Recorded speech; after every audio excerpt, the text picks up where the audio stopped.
Mən sizə bu səbəti hazırlayana kimi qısa bir hekayə danışım. Əslində bu tək bir insanın yox, dünyaca məşhur bir neçə oğul hekayəsinin ümumi mesajıdır.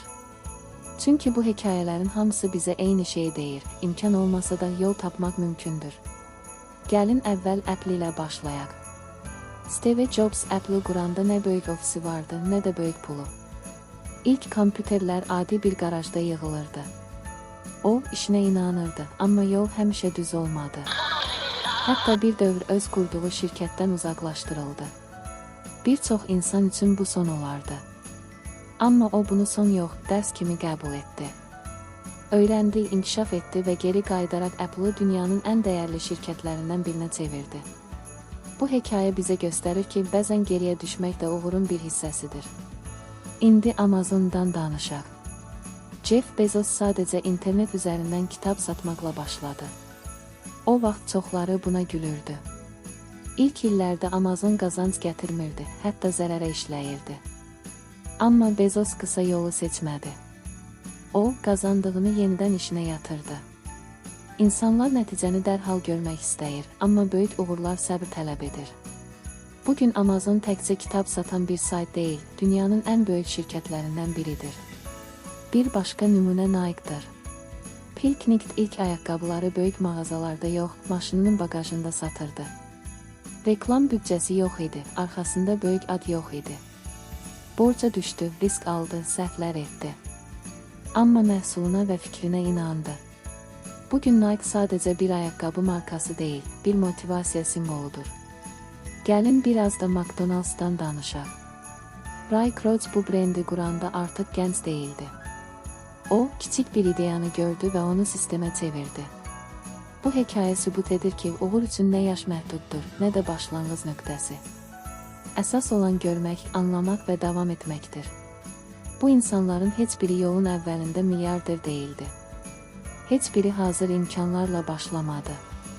Onların ortaq cəhəti pul yox, əmək, səbir və davamlılıq idi.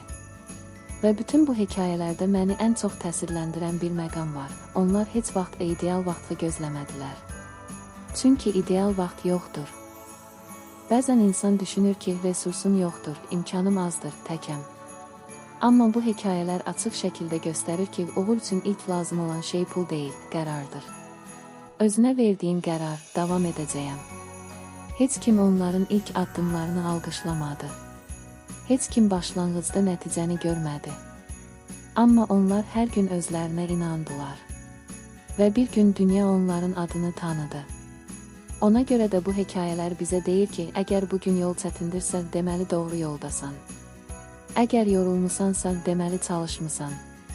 Əgər hələ çatmamısansa, deməli davam etməlisən.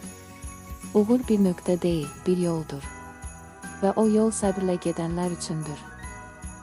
Və bütün bu hekayələri danışmaqda məqsədim sadəcə motivasiya vermək deyil.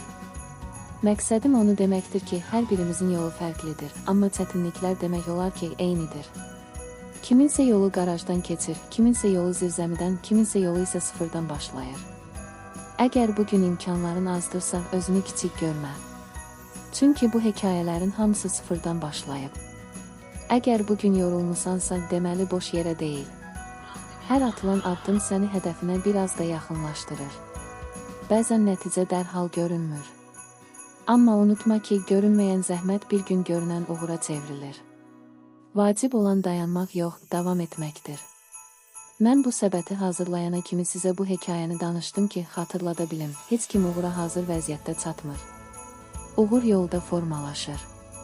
Ümid edirəm ki, bu qısa hekayə sizə biraz motivasiya verdi, biraz düşündürdü və biraz da inan qatdı. Məni dinlədiyiniz üçün çox sağ olun. Özünüzə yaxşı baxın və yolunuzdan dönməyin.